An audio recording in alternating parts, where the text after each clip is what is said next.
ज्ञाननिर्वाणरूपं त्रिगुणव्यापकं ब्रह्मवेदस्वरूपम्।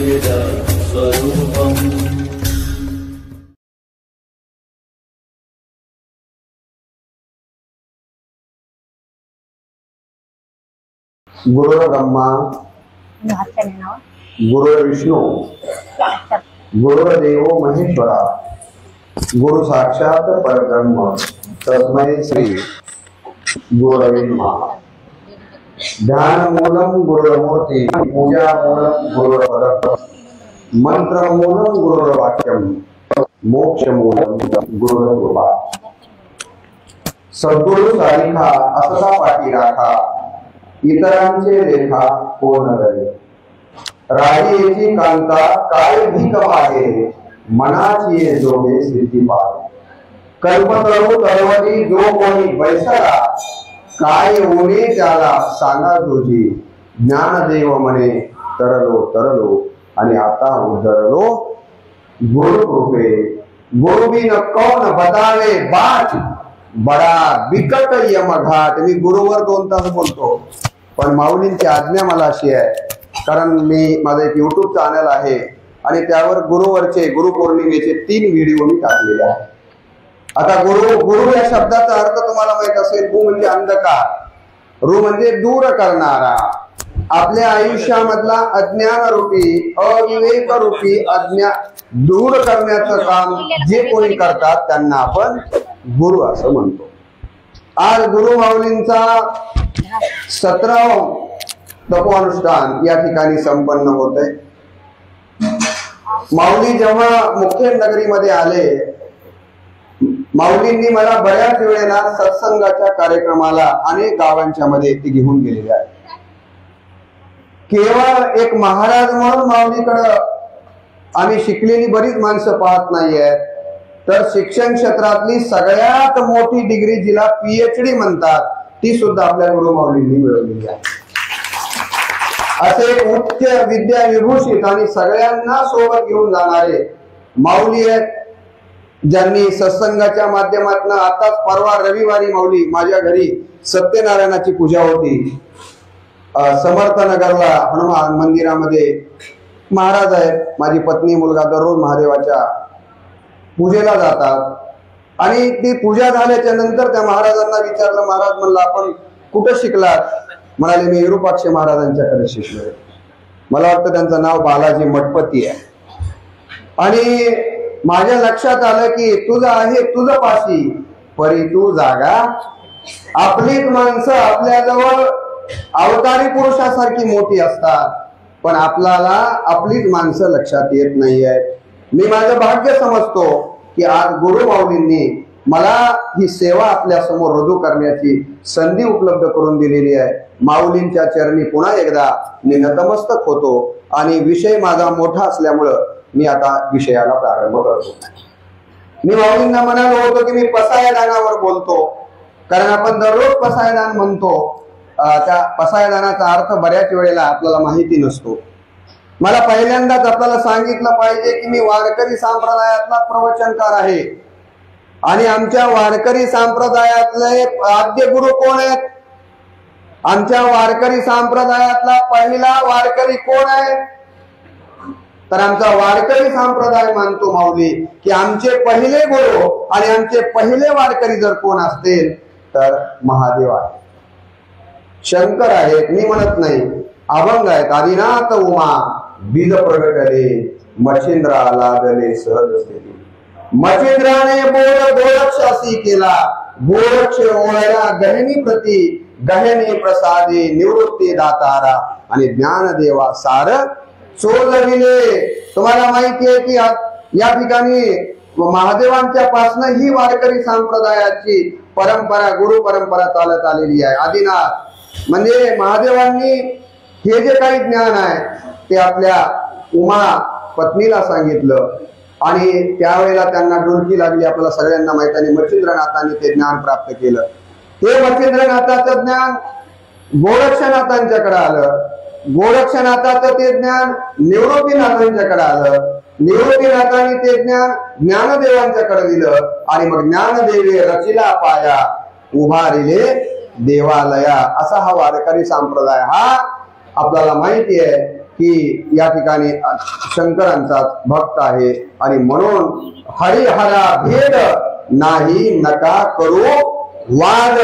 जर कोणी हरी मोठा आणि हर लहान समजत असेल, कोणी हर मोठा आणि हरी लहान समजत असेल तर तुम्हाला भजन माहिती आहे, तुम्ही रामायण ऐकता, रामचरितमानस असेल, भावार्थ रामायण असेल, त्यामध्ये एक भजन आलेलं आहे, भजन करी महादेव श्रीराम जय राम जय जय राम, श्रीराम जय राम जय जय राम, श्रीराम जय राम जय जय राम, श्रीराम जय राम जय जय राम, भजन करी महादेव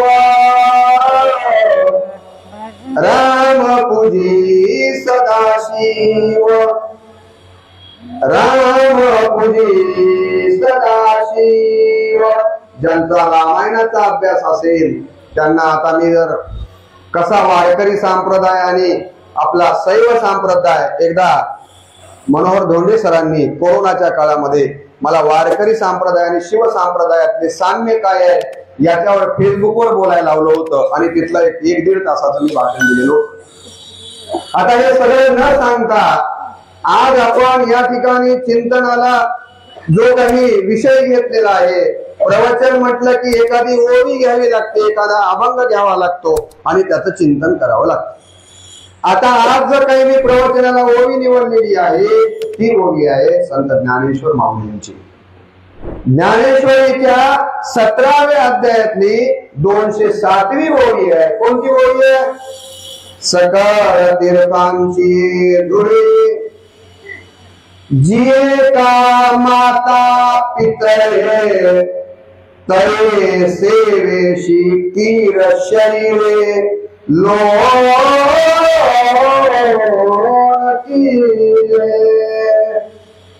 काय या ओवीचा अर्थ?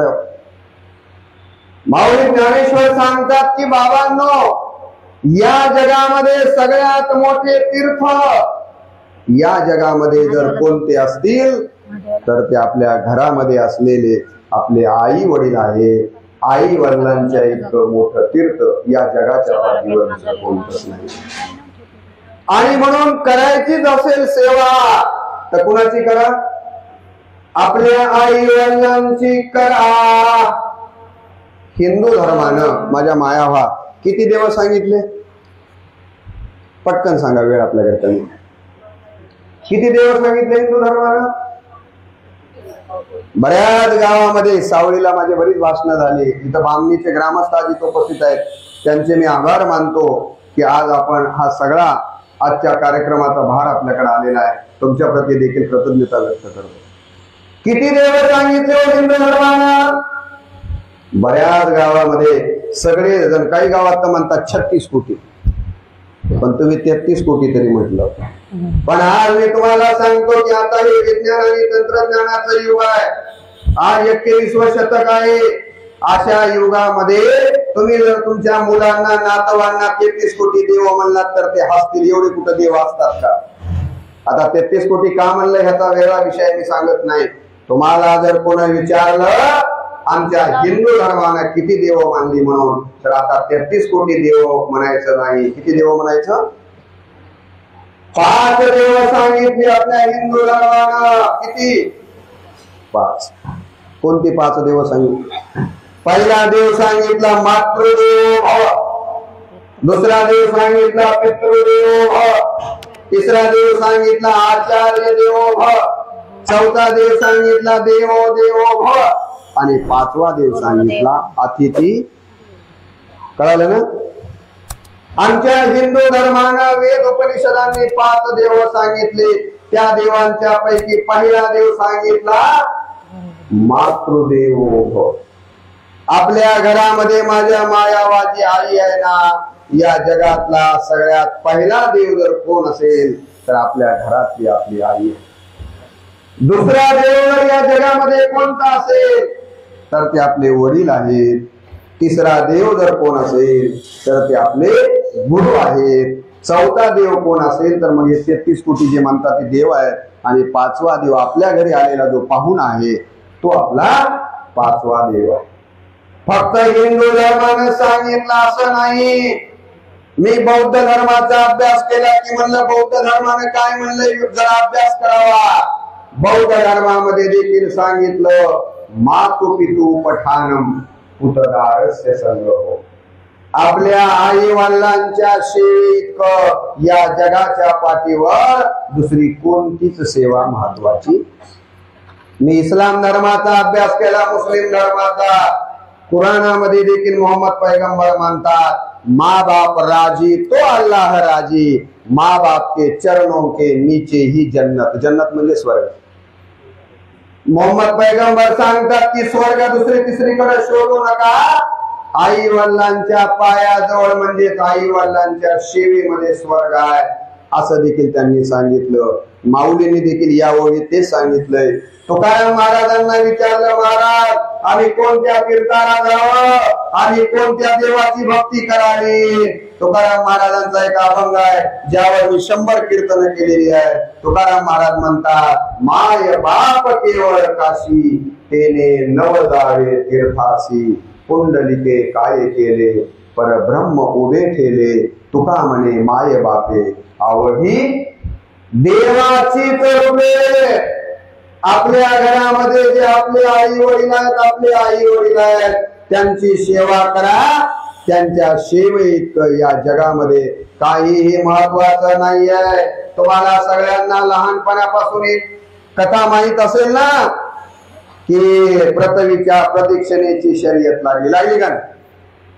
म्हणजे बघूया सगळ्या देवाची शर्यत लागली. पृथ्वीला प्रदक्षिणा घालून पहिल्यांदा कोण येतंय, पहिल्यांदा कोण येतंय आणि त्या शर्यतीमध्ये कोण जिंकलो?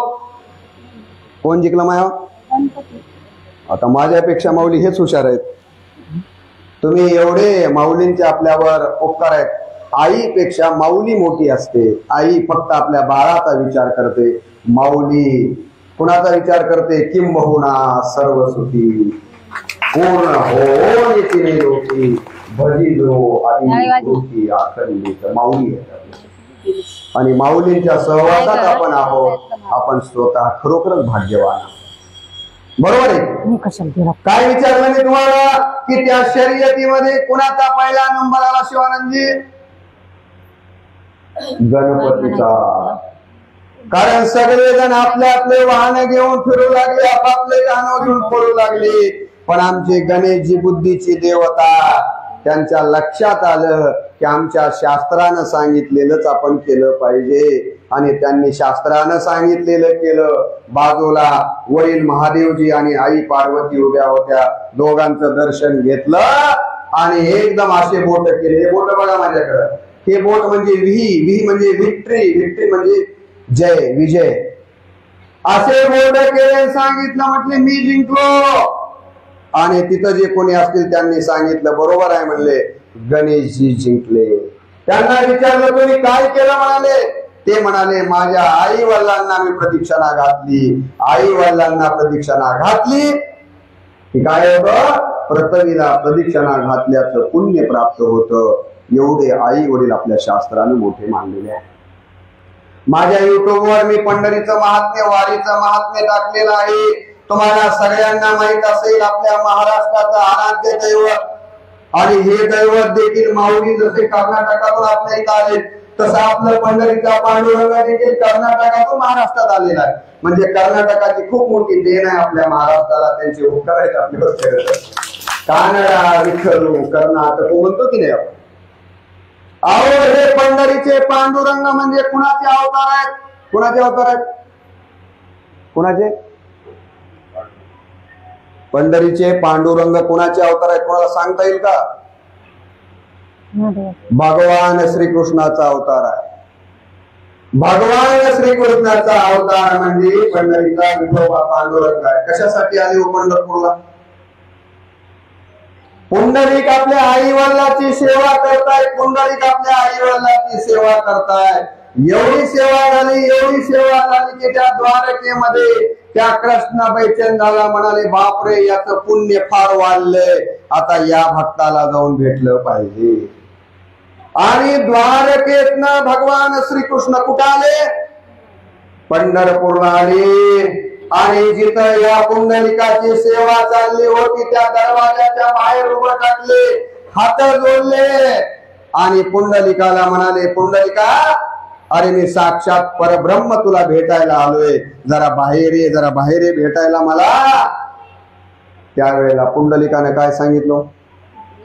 पुंडलिक म्हणाले, मी आई वडिलांच्या सेवेमध्ये आहे, मला तुला बाहेर येऊन भेटायला माझ्याकडे वेळ. भेटायचं असलं तर तुला मध्ये यावं लागल, पण मध्ये बी येऊ नको म्हणले. तू मध्ये आलास तर तुला अंतरायला बसायला काय टाकण्यात माझ्या आई वडिलांच्या सेवेत खंड पडेल. तेव्हा हा कृष्ण म्हणाला, अरे बाबा मला काहीतरी असाच कसा उभा करतोस? तुम्हाला सगळ्यांना माहिती आहे, बाजूला वीट पडलेली होती, ती वीट उचलली आणि बाहेर फेकली आणि बाहेर फेकल्याने सांगितलं, इथं उभा राहायचं, इथं उभा राहायचंय.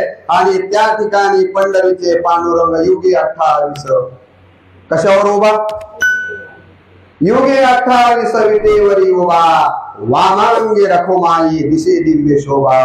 पुंडलिकाचे भेटी पर ब्रह्म आलेगा, चरणी वाही भीमा उद्धरी जगा. म्हणतो आपण आरती, पण कवा अर्थच समजून घेत नाही. पसाया गाणं आपण एवढ्या वेळेस म्हणतो, पण आपल्याला पसाया गाण्याचा अर्थच कळत नाही. मला असं वाटतं की माऊलींचा या भागावर खूप मोठा उपकार आहे की त्यांनी सत्संगाच्या माध्यमातून नुसतं भजन गायला लावलंय का माऊलींनी? तुम्हाला माहित आहे की दरवर्षी ते व्याख्यानमाला घेतात. त्यांना असं वाटतं की केवळ भजन म्हणून जरूर देवाला प्रसन्न करण्याच्या भक्तीचे किती प्रकार आहेत? भक्तीचे किती प्रकार आहेत सांगा ना. आता तुम्ही नेहमी ऐकणार आहेत, भक्तीचे प्रकार किती? नवविधा भक्ती म्हणतो. केवळ भजन म्हणून आपल्याला चालणार नाहीये. माऊलींना असं वाटतं की या भक्तांना शहाणे करून सोडावे सकळ जन. म्हणून माऊली आपल्या मठामध्ये व्याख्यानमाला घेतात, गणेश उत्सवामध्ये भाषण घेतात. तुम्हाला माहित आहे, मी त्यांनी रुद्र शिबिर घेतले, त्यामध्ये मला त्यांनी भाषणाला बोलवलेलं आहे. का तर तुम्हालाही कळालं पाहिजे आपला धर्म काय आहे, आपली संस्कृती काय सांगते आहे. आणि म्हणून मी आपल्याला सांगितलं की आमचा पुंडलिका जो इथं पांडुरंग येऊन उभा राहिले ते कशामुळं? आई वडिलांच्या सेवेमुळे. प्रभू रामचंद्रांचे जे परम शिष्य आहेत, प्रभू रामचंद्रांचे शिष्य आहेत, ज्यांचे गावोगावी मंदिर आहेत, त्यांचं नाव काय? हनुमंतराय. हे हनुमंतराय जगामध्ये, भारतामध्ये असं एकही गाव नाहीये, 4 घर जरी असले तरी तिथं हनुमंताचं मंदिर आहे की नाही? मग हे हनुमंतराय एवढे मोठे का झाले? त्याचं कारण जर मला विचारलं तर मी सांगतो, त्यांना त्यांच्या आईनं घडवलं. अंजनीच्या तपासाठी महारुद्र आले पोटी. म्हटलं की अंजनी नावाच्या आईनं या मुलावर संस्कार केले आणि म्हणून तुम्हाला माहिती आहे की हनुमंतराय निर्माण झाले. या जगामध्ये जे मोठी माणसं झालेली आहेत ना, ती केवळ आई आणि वडिलांच्या संस्कारामुळे झालेली आहेत. मी माझ्या आईचं उदाहरण सांगू का? माझ्याकडे लक्ष द्या जरा. 8व्या वर्गामध्ये शिकायला होतो मी. 8व्या वर्गामध्ये गुरुमाऊलींचे पाय माझ्या गावी लागलेले आहेत. माझ्या वडिलांच्या 13वीचा कार्यक्रम होता. गुरुमाऊलींना म्हणालो या, तर मला वाटते ते कुठल्या तरी मन्मथ स्वामींच्या याच्यामध्ये पदयात्रेत होते. तर ते परळीला का माजलगावला यात्रा होती, बदने सरांच्या गावी जायचे म्हणून ते माझ्याकडे आले. केवढे उपकार आणि केवढा माझ्यावर त्यांचा कृपा आशीर्वाद आहे. माझे वडील जेव्हा माझ्याकडे यायचे, आई यायची, तेव्हा तेव्हा गुरुमाऊलींचं दर्शन त्यांचं मी घडवत होतो. मी आपल्याला काय सांगत होतो? मी आपल्याला सांगितलं की मी 8व्या वर्गामध्ये शिकायला होतो. एके दिवशी असाच अभ्यास करत बसलो होतो. आई काय करते बघा, अभ्यास करता करता लाईट गेली. लाईट गेल्याबरोबर माझ्या आईनं दिवा लावून आणला, माझ्याजवळ ठेवला आणि माझी माय म्हणाली, बाळा या दिव्याच्या उजेडावर अभ्यास कर आणि शिकून तुझा या दिव्यासारखा लई उजेड पडू दे. मी त्या दिव्याच्या उजेडावर अभ्यास करतोय, अर्धा 1 तास अभ्यास करतोय. तेवढ्यामध्ये फक्त लाईट आली. लाईट आल्याबरोबर माझी आई माझ्या जवळ आली, तिनं माझ्या तोंडाहून आणि डोक्याहून हात फिरवला. माझ्या आईचा परिसरूपी हाताचा स्पर्श या लोखंडरूपी शरीराला झाला आणि माझं सोनं झालं. हो, माझं सोनं. माझ्या आईने लाईट आल्यावर माझ्या जवळ आली, माझ्या तोंडाहून आणि डोक्याहून हात फिरवला आणि माझी माय म्हणाली, बघ बाळा, लेकरा, शिकलेल्या माणसाचा उजेड त्या लाईटीच्या बल्बासारखा लई फक्कडतय माय, आणि नाही शिकलेल्या माणसाचा उजेड त्या दियासारखा कमीच राहतय माय. तेव्हा तू लई शिक आणि लई शिकून तुझा या लाईटीच्या बल्बासारखा लई उजेड पडू दे. माझ्या आईनं जो मला 8व्या वर्गामध्ये शिक्षणाचा मंत्र दिला, त्या मंत्रानंतर मी MA ला 7 जिल्ह्यात पहिला आलो हिंदीला. आज शिक्षण क्षेत्रातली सगळ्यात मोठी डिग्री प्रोफेसर झालो, वसंतनगरच्या कॉलेजला प्राचार्य झालो, विद्यानिकेतन कमळेवाडीला 10 वर्ष प्राचार्य झालो. या सगळ्या डिग्र्या कशाने मला मिळाल्या? तर माझ्या माईच्या आशीर्वादानं आणि माझ्या आईनं शिक्षणाचा मंत्र सांगितला. म्हणून या जगामध्ये जी जी मोठी माणसं झालेली आहेत ना, ती केवळ त्यांच्या आई आणि वडिलांच्या आशीर्वादामुळे झालेली आहे. आणि म्हणून आपण आई वडिलांना कधीही विसरायचं नाहीये. आहे की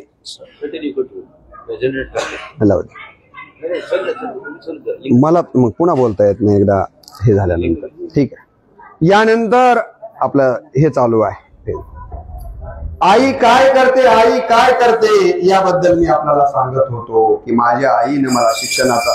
कोण आहे ती घंटी वाजवते? हो की. थोडस भक्तांना विनंती आहे की आपण आपली या विषयाला हे करत असताना मध्यंतरी व्यत्यय आणू नका, नंतरही आपल्याला दर्शन घेता येईल. आई काय करते म्हणून मी अनेकांना सांगतो, माणसं काय करतात? आई वडिलांना जनावरांच्या गोट्यात ठेवायचं, शिखर शिंगणापूरला महादेवाच्या दर्शनाला जायचं. माणसं शिर्डीला जातात, माणसं तिरुपतीला जातात, माणसं पंढरपूरला जातात. मी त्या लोकांना सांगत असतो, बाबांनो पंढरपूरला जाताय बघा तुम्ही, पंढरपूरला लोक दर्शनाला जातात, त्या गोपाळपुऱ्यापर्यंत लाईन लागलेली असते आणि तिथं कशासाठी त्या रांगेमध्ये उभं राहतात? हो, पांडुरंगाचं दर्शन घेण्यासाठी. पण मी नेहमी माझ्या भाषणात सांगतो, प्रवचनात सांगतो, कधीतरी त्या दर्शनाला गेलेल्या माणसानं उघड डोळे बंद करायचे आणि मनाला विचार करायचा, मी कशासाठी पंढरपूरला आलो? हा हा हा हा त्या पांडुरंगाच्या दर्शनाला आलो. मग ते पांडुरंग इटेवर कशामुळे उभा राहिला? हा हा हा त्या पुंडलिकानं मायबापाची सेवा केली म्हणून उभा राहिला. मी माझ्या मायबापाची सेवा करायला होता? उभा टाकल्या विचार. मी जर माझ्या आई वडिलांना जनावरांच्या गोट्यामध्ये ठेवत असेल, मी जर माझ्या आई वडिलांना नको तसं उतरून बोलत असेल आणि मी माझ्या आई वडिलांना जर वृद्धाश्रमामध्ये ठेवत असेल आणि पंढरीच्या पांडुरंगाच्या त्या पायावर डोकं ठेवत असेल, तर देव मनातून काय म्हणत असेल? बेखोबा कशाला आलास? ज्ञानेश्वर माऊलींची एक ओवी आहे ज्ञानेश्वरीमध्ये, धडक बोली नाही माता पितरा, येरू विश्वभरी आदरा, मूर्खू जैसा. माऊली ज्ञानेश्वरी मध्ये म्हणतात की ज्याला माय बापाला नीट बोलता येत नाही, त्याने जगाचा किती बी आदर केला तर त्याच्या इतका या जगामध्ये दुसरा मूर्ख माणूस नाहीये. पहिल्यांदा आपल्याला आपल्या आई वडिलांच्या साठी जगायला शिकता आलं पाहिजे. आईला काय म्हणतात तो खेड्यामध्ये? आईला काय म्हणते? काय म्हणते? माय. वा, बरोबर आहे, माय. कसा बनला हे शब्द? मा म्हणजे मातृत्व, ये म्हणजे यज्ञ. मातृत्वाचा यज्ञ जिच्या ठिकाणी सदोदित सुरू असतो तिला काय म्हणतात? माय. मायची आई झाली, आईची मम्मी झाली, मम्मीची मॉम झाली आणि आता मॉमची मम. मम मम. पण माय जरा घरी गेल्यानंतर माझं प्रवचन संपल्यात जायचं आणि उभं एकांतामध्ये माय माय माय म्हणायचं. बघा तुम्ही, म्हणून माय म्हणल्या ओठाला ओठ चिटकतात, थोडा थुंका लागतो, ओलसरपणा निर्माण होतो. माय म्हणताना अंतकरणातून एक जिव्हाळा, एक प्रेम निर्माण होतं. माय माय. म्हणून आमच्या बहिणाबाई चौधरी म्हणाल्या, मायेला माय म्हणता ओठाला ओठ भिडे चुलतीला काकी म्हणता किती अंतर पडे जीजीला जीजी म्हणता झाला जिवेला निवारा सासूला सासू म्हणता गेला तोंडाला वारा. बघा सुना कशा हसल्या मागे.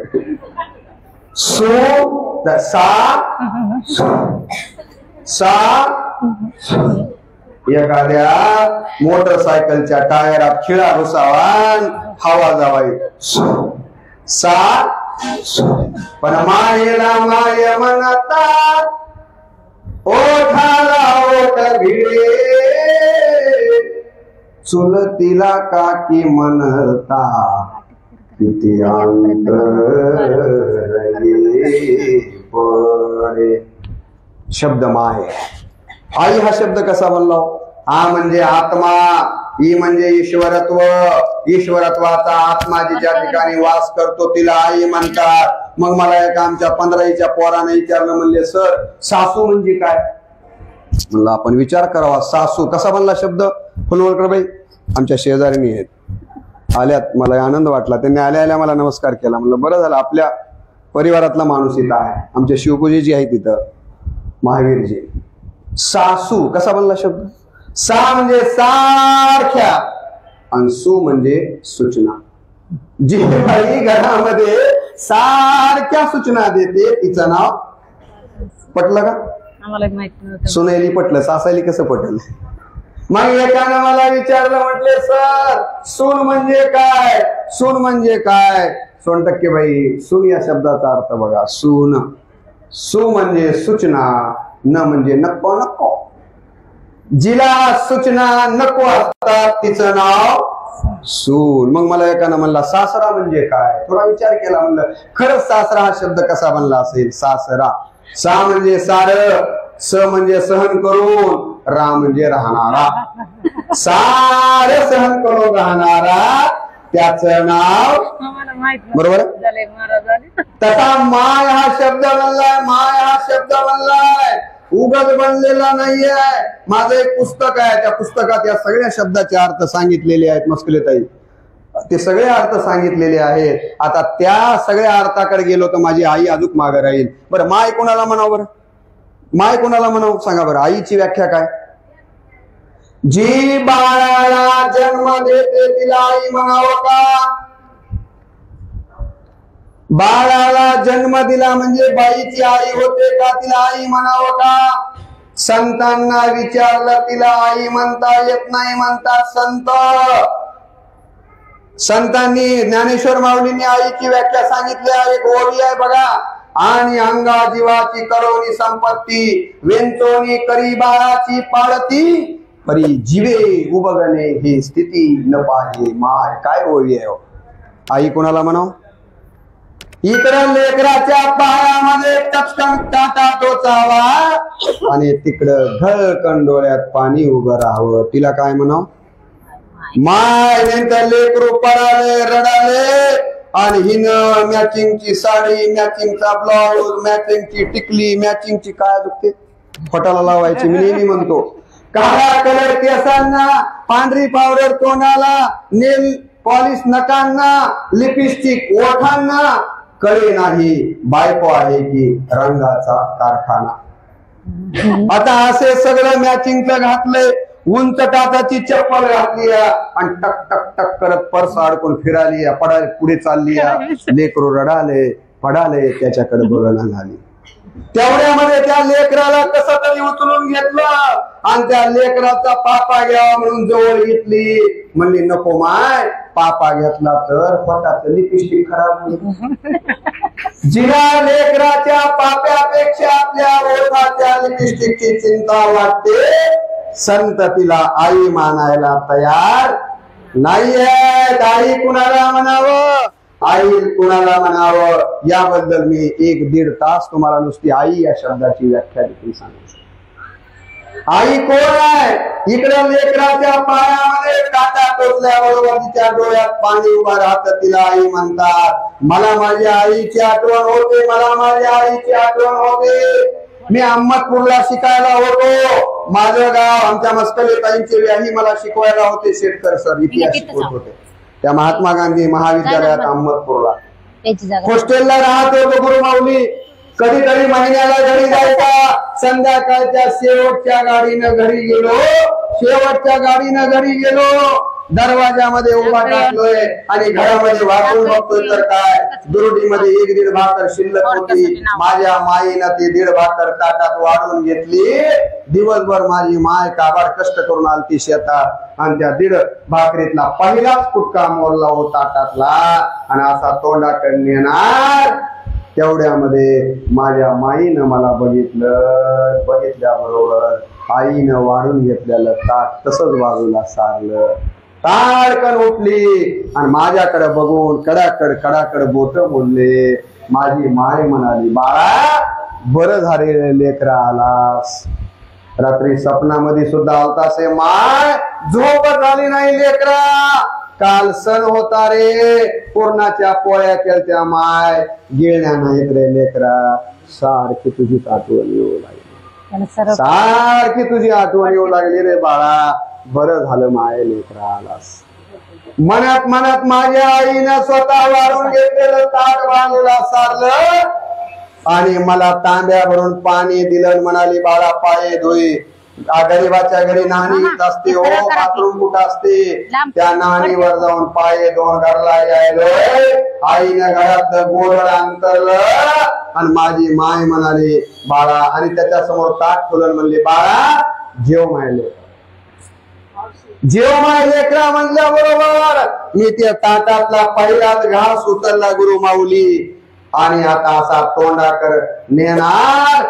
पहिल्यांदा माझ्या मनात विचार आला, आई दिवसभर काबाड कष्ट करून आलीस माझी माय. दुर्डीमध्ये तर 1.5 भाकर शिल्लक आहे. घरातले सगळे जेवून झालेले आहे. आई तुला भूक लागली असेल ना ग. आई तुला भूक लागली असेल ना ग. आई तू जेवणार. आई तुला भूक लागली असेल ना ग. आई तू जेवणार.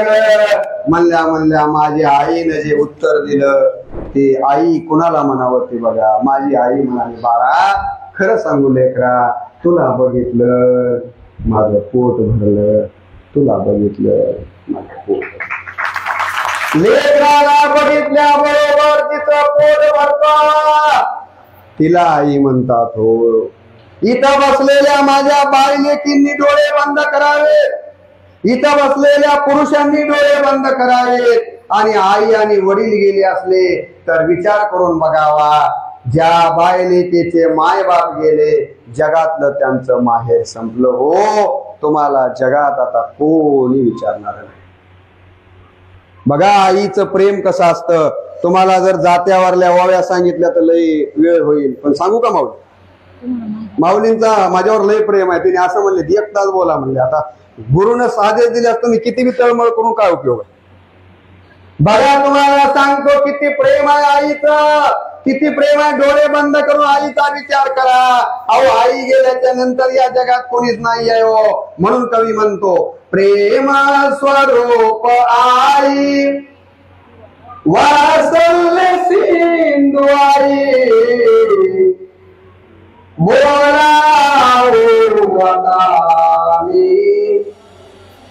तुझ कोणत्या उपाई विद्याधन प्रतिष्ठा. वा वा बंडे भाऊ छान. विद्याधन प्रतिष्ठा लाभे आता मलाही.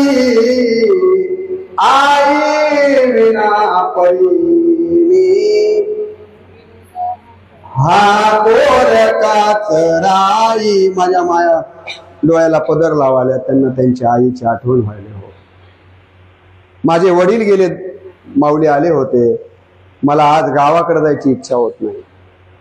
वडील त्या वट्यावर बसायचे आणि मी येणार आहे म्हणून कळालं की सारखं माझ्या रस्त्याला बघायचे, आमचा रामकृष्ण येणार आहे, आमचा राम, गावाला सांगत फिरायचे.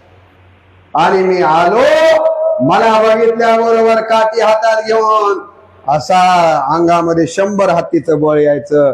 मी प्रवचनाला बसलो, माझे अण्णा माझे वडील ऐकायला बसले. प्रवचन संपल्याच्या नंतर लोक माझ्या पाया पडू लागले आणि लोक म्हणायचे, दत्तराव काय लेकरू आहे पोटाला आलंय हो, काय लेकरू पोटाला आलंय हो. माझे वडील म्हणायचे, मग कुणाचं पोरग आहे? अहो, आई वडिलांची सेवा म्हणजे काय त्याला बंगाई करायची नाही. आपण चांगलं वागलो आणि आपली कीर्ती मायबापाच्या कानावर गेली, मला वाटतं तेच खरं. मला असं वाटतं की ती आई वडिलांची सेवा. म्हणून आई गेल्यानंतर कवी म्हणतो, विद्याधन प्रतिष्ठा लाभे आता मलाही, आई विना परी मी हा पोरकात राई. सारे मिळे परंतु जगात सगळं मिळते, सगळं मिळते. सारे मिळे परंतु आई पुन्हा न भेटे,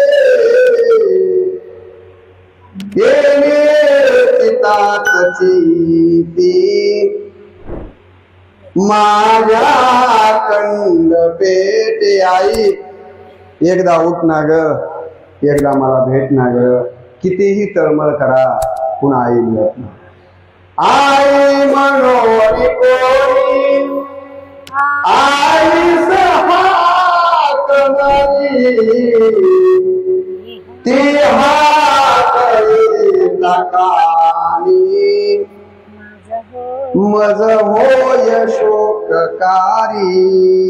खूप कविता आहेत, तुम्हाला सांगायला गेलो तो उजळतंय बरं. इतकं आईवरचं चिंतन केलंय. तुम्हाला माहित आहे आईचं किती प्रेम असतं.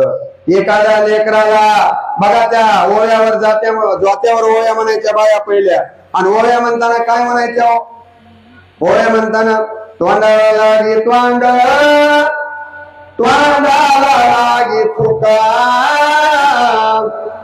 निनंत माझ बाळ मी घेते त्याचा मुका. तोंडाला लागे तोंड, मला मुक्याच लाई आड, माझ्या बाळाचा मुका जिलाबी परिस.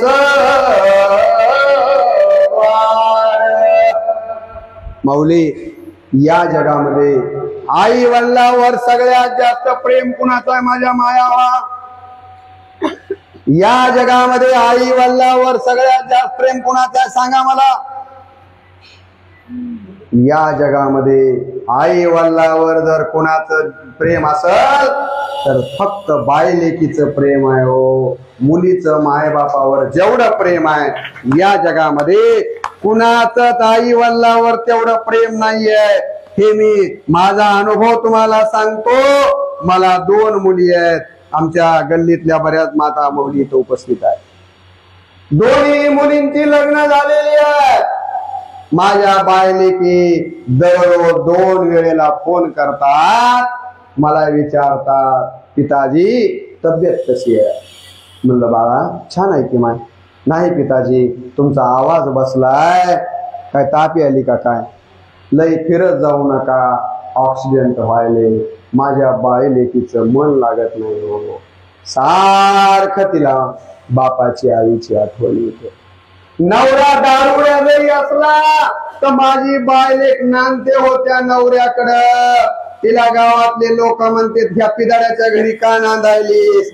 माझी बायलेक म्हणते, नांदू नकत कसं, माहेरात जाऊन राहिले तर माझ्या बापाची बेइज्जत होईल की पोरगी नांदाना झाली.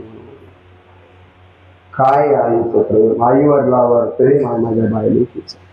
म्हणून गुरु माऊलींचे तुमच्या आमच्यावर उपकार आहे की त्यांनी एक कॅसेट काढलं होतं बघा माग, आणि त्यामध्ये त्यांनी म्हटलं होतं की म्हणून मुलगी जन्माला आली म्हणून तिचा गर्भ तपासू नका, माझ्या मायावान तिला मारू नका.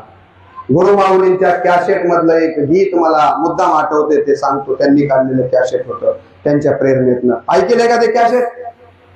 त्या कॅसेट मध्ये ते गीत होतं, खोडू नको कळी आई जगू दे जगाला, तुझ्या वंशाचा दिवा मी ग पाजळला. ऐकलं असेल कॅसेट? खोडू नको कळी आई जगू दे ग मला, तुझ्या वंशाचा दिवा मी ग पाजळला. आई गर्भामध्ये माझी कळी खुडू नको ग. काय काय बायले गर्भातनं बोलते माईला बघा, काय म्हणते? सांग नाग बाबांना घेऊ नका प्राण माझे. थोडं कमी कर बेटा. सांग नाग बाबांना घेऊ नका प्राण माझे, सुंदर या जगात पाऊल मला टाकायाचे, सुंदर या जगात पाऊल मला टाकायाचे. खोडू नको कळी आई जगू दे ग मला, खोडू नको कळी आई जगू दे ग मला, तुझ्या वंशाचा दिवा मी ग पाजळला, तुझ्या वंशाचा दिवा मी ग पाजळला. काय म्हणते बघा बायले? सुखात साथ देईन दुःखावरी मात करीन. आई खरं सांगते तुला शपथ घेऊन, सुखामध्ये तुला साथ देईन ग. किती बी त्रास झाला तर तुझी साथ सोडणार नाही. बघा तुम्ही, आई आजारी पडल्यानंतर तुमची सेवा कोण करते? खरं सांगा, बायलेकच करते. कित्येकाच्या घरी सासा आणि सासू आहेत की नाही? सासरे सासू.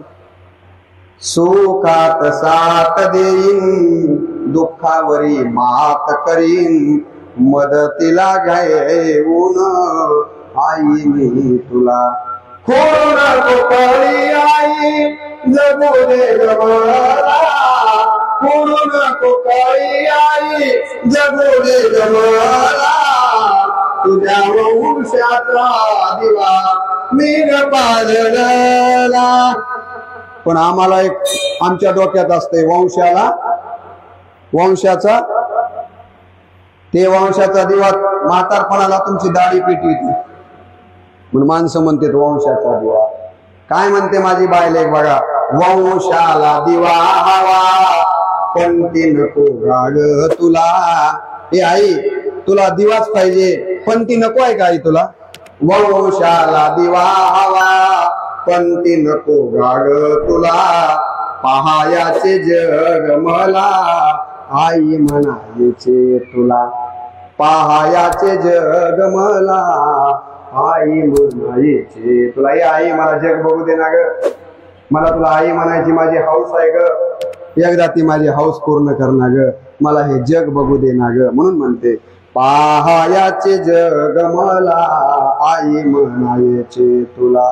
खोडू नको कळी आई जगू दे ग मला, तुझ्या वंशाचा दिवा मी ग पाजळला.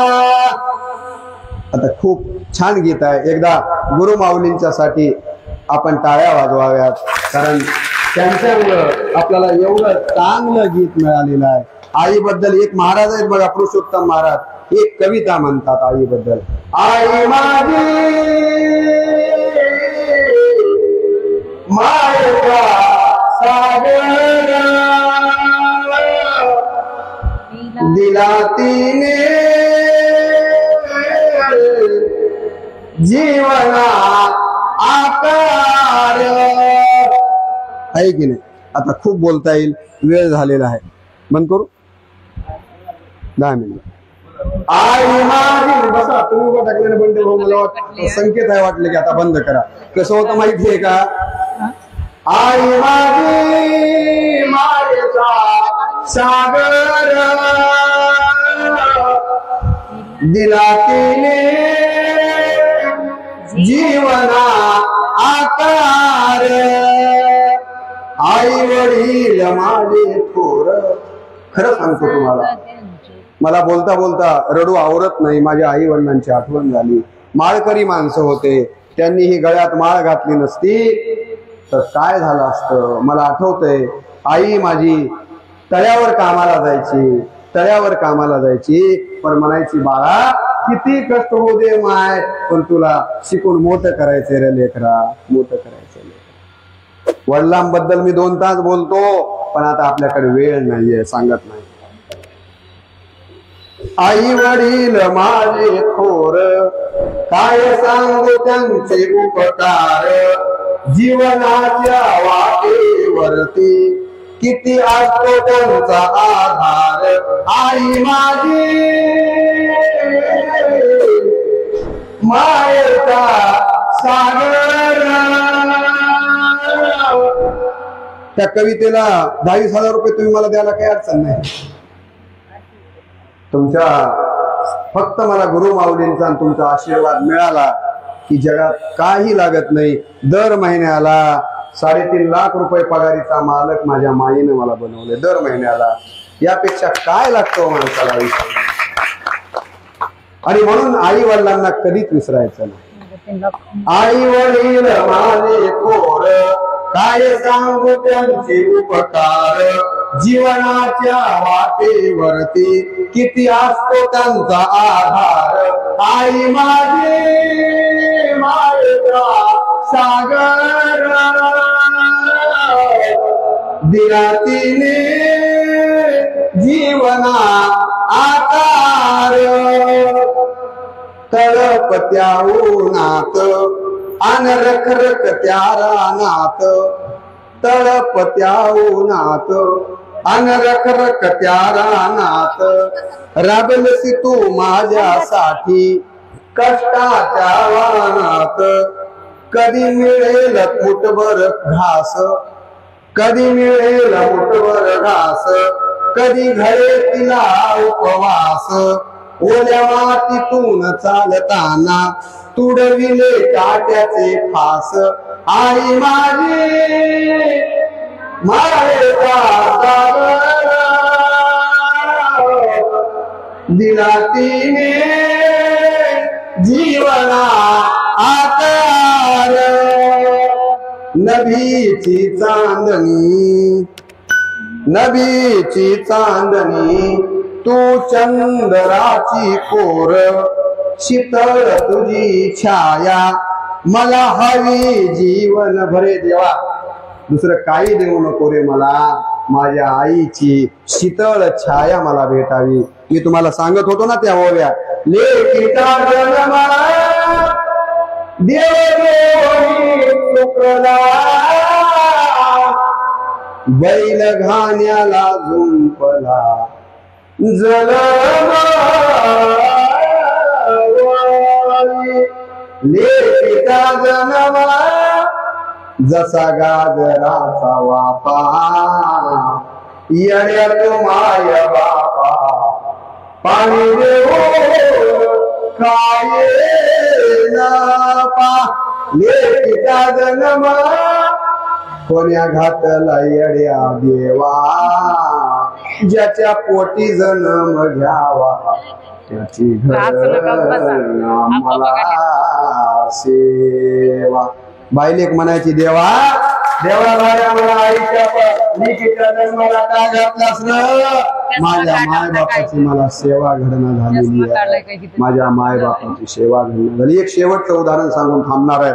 त्याच्या पूर्वी शीतळ तुझी छाया मला हवी जीवनभर, तुझ्या शीतळ छायेमध्ये उभा आयुष्य जगेना. आई देवा पाशी मी ग, आई तुलाच मी मागेन.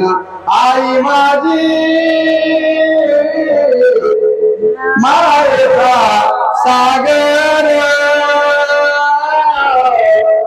दिला तिने जीवना आकार. अशा 100 कविता आईवरल्या येतात मला, पण आता आपल्याकडे वेळ नाही. पण इतकी महत्वाची आई आणि वडील, पण आज आम्ही त्यांना वृद्धाश्रमामध्ये ठेवायला लागलो आहे. आज आपण त्यांना जनावरांच्या गोट्यामध्ये ठेवतोय. आज त्यांची आपण उपेक्षा करतोय. एवढं शेवटचं उदाहरण सांगतो आणि थांबतो. परवा घडलेली घटना आहे. रात्रीचे 12 वाजलेले होते आणि माडीमध्ये नवरा बायकोची चर्चा चालली होती. कोणाची? नवरा बायकोची. बायको नवऱ्याला म्हणत होती, सकाळी या घरामध्ये एक तर तुमची आई राहील, नाहीतर मी राहील. सांगा या घरामध्ये कुणाला ठेवायचं? रात्री 12 वाजता माडीमध्ये चर्चा चालली होती आणि बायको म्हणत होती, सकाळी या घरामध्ये एक तर तुमची आई राहील, नाही तर मी राहील. सांगा या घरामध्ये कुणाला ठेवायचं ते. नवरा म्हणाला, माझे प्राणप्रिय बायको, चिंता करू नकोस. सकाळी आईला इथून जवळच जंगल आहे, त्या जंगलात नेऊन सोडतो. वाघाच्या किंवा सिंहाच्या तोंडात देतो, नाहीतर त्या तळ्यात बुडवून मारतो. तू चिंता करू नकोस, तूच माझ्या जवळ राहशील. बायकोची आरती करणार होतं. बायकोची एक आरती आली आहे बरं, माहित आहे का? जय देव जय देव जय माझी बायको, जय देव जय देव जय. महाराज सुद्धा हसा दिला, जय देव जय देव. आता हे मला विसरत नाही. महाराज असूत नसूत आल्या म्हणणार, बसा गुरुजी चहा घेता का? काय घेता? ते लय मोठं काम आहे होय. जय देव जय देव जय माझी बायको, तू जे सांगशील ते मनापासून ऐको. जय देव जय देव. बायकोची आरती करणार होतं. आता माझ्याकडे बायकोवर सुद्धा मी 2 तास बोलतो. माझ्या युट्यूबवर बायकोवरचं एक प्रवचन. बायकोचं आपल्या आयुष्यामध्ये किती महत्व आहे हे सांगितलंय मी. फक्त आईवर बोललो नाही. माऊलींची ओवी आहे ज्ञानेश्वरीमध्ये, पतीची मता अनुसरोनी पतिव्रता, पत्नीवर बोललोय. बायकोचं काही कमी महत्व नाहीये. तुलसीदासांची परवा 11 तारखेला जयंती झाली. गोस्वामी तुलसीदास ज्यांनी रामचरितमानस लिहिलेला आहे. तर हा तुलसीदास बायकोचा एवढा आहारी गेलेला होता, पण बायकोनं त्याला लाईनवर आणलं. बायको म्हणाली, काय म्हणाली? अहो एवढे कसे येडे झाला माझ्या नादानं. काय म्हणाली बायको? लालन आये हो आपको, दौड़े आये हो साथ, धिक धिक ऐसे प्रेम को, क्या कहूं मैं नाथ, अस्थि चर्म मैं देह मम, तामे इतनी प्रीति, इतनी भगवत पर हो जाए तो होय न भव भीती. एवढ्या येड्यावनी म्हणले, एक दिवस माहेरला आले नाही तर रात्र कळाली नाही, पाऊस कळाला नाही, येड्यावनी पळत आला. त्या हाड्या मासाच्या शरीरावर एवढा जीव लावा लाव, एवढा त्या रामावर लावतो, तुमचं केवढं नाव होईल. आणि तुम्हाला माहिती आहे, तुलसीदास स्वतः म्हणतात, तुलसी तो चाखा रामरस, पत्नी का उपदेश. मी जे एवढा मोठा झालो की नाही माझ्या बायकोमुळे. तुम्हाला कधी माऊलींनी जर, आता माऊली नाहीत त्याच्यामध्ये, त्या संसारात नाहीत ना, पण वाटलं पत्नीवर ऐकवं आपल्या लोकांना तर नक्की पत्नीवर बोलतो एक दिवस. बायको सुद्धा किती महत्व आहे. मला सांगा, माझ्या बायकोनं जर रात्रीच्या कार्यक्रमाला सोडलं नाही तर जायचं नाही कुठं, काय करते माणूस? समजा मी कार्यक्रम केला आणि संध्याकाळी 11 वाजता घरी गेलो. घरी गेल्या दरवाजा खटखट वाजविला. बायको आली, दन दन दनन खनकून दरवाजा काढला आणि घरातलं ते ताट वाढलं, दणकून आदळलं, म्हणली गिळान पळा. कसं वाटेल? अहो शेवटी प्रेम हे महत्वाचं आहे. बायकोचं प्रेम महत्वाचं आहे. आणि पुरुषांना सुद्धा सांगतो, मी कधीतरी आपल्याला बायकोचं कौतुक करता आलं पाहिजे की नाही. मी आनंदी जगण्यासाठी या विषयावर बोलतो. शिवानंदी एका गावामध्ये गंगाखेडला बोललो, म्हणलं आनंदी जगण्यासाठी जरा बायकोला समजून घ्या, बायकोला नवऱ्याला समजून घ्यावं. म्हणलं माणसाला आनंदी जगता येते. भाषण संपलं. एक नवरा बायको शिक्षक होते, मला भेटायला आले. म्हणले आम्हा दोघाला बी पगार आहे, पण आमच्यात लईच भांडणं होते. म्हणले आनंदच नाही. काय करावं सांगा बरं गुरुजी, आनंदाचा मंत्र सांगा. म्हणलं आता तुमच्या घरातल्या ह्याच्यात मी काय मंत्र सांगू? म्हणलं सांगतो तेवढं करता का? म्हणले करतो. काही नाही. म्हणलं आता घरी गेला की पहिल्यांदा म्हणलं बायकोच्या साडीचं वर्णन करायचं. म्हणलं साडी पोतरा घालून फिरती. म्हणलं भाजीचं वर्णन करा. म्हणलं भाजी माती खाल्यावणी लागते.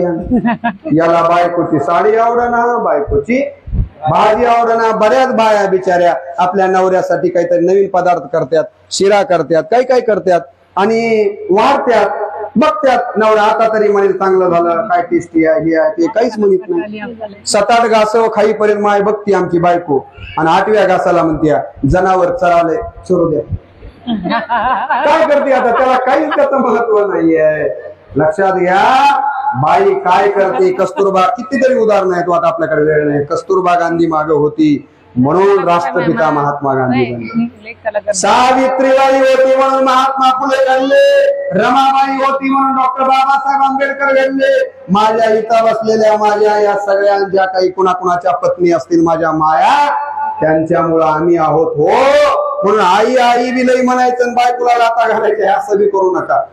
नाही तर काय सांगावं, त्या जळकोटला भाषणाला गेलो मी, आईवर भाषण होतं, भाषण संपलं आणि एक जण लिजिम खेळतच आलं. कळतंय का लिजिम खेळ?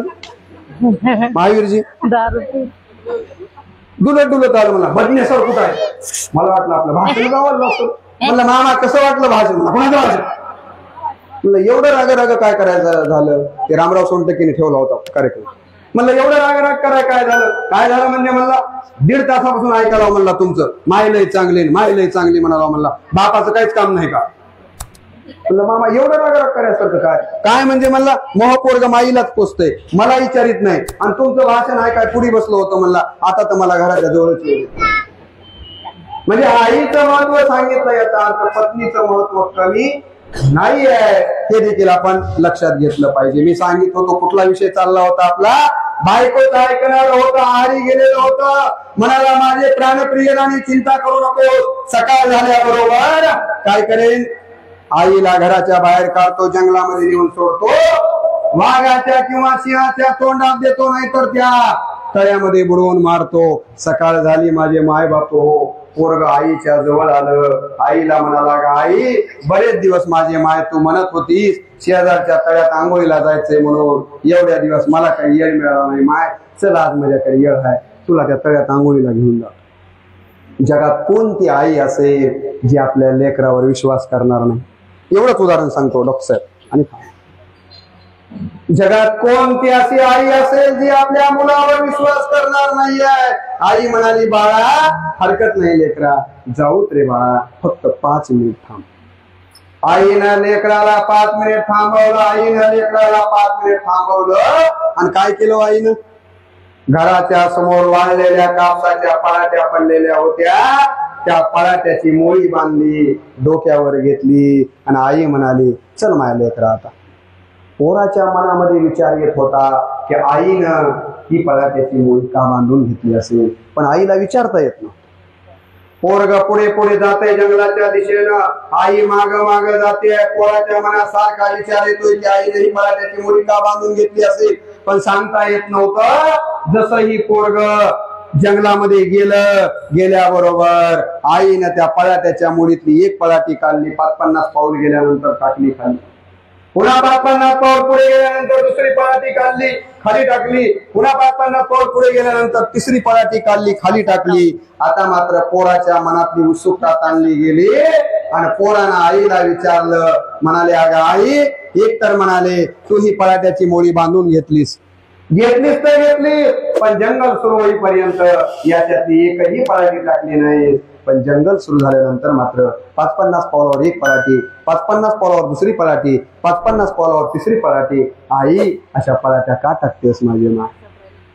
त्यावेळेला आईनं दिलेलं उत्तर अत्यंत महत्वाचं. सगळं भाषण विसरून गेला तरी चालेल, पण एवढं म्हणणं लक्षात ठेवा, आई का टाकतेस अशा पराठ्या म्हणल्याबरोबर आई म्हणाली बाळा लेकरा, माय काय लेकरा, जंगलाचे रस्ते फसवे असते ते माय, जंगलात जाताना वाटतंय रस्ता सापडेल म्हणून, पण एकदा माणूस जंगलात गेला की सगळे रस्ते सारखे दिसतात.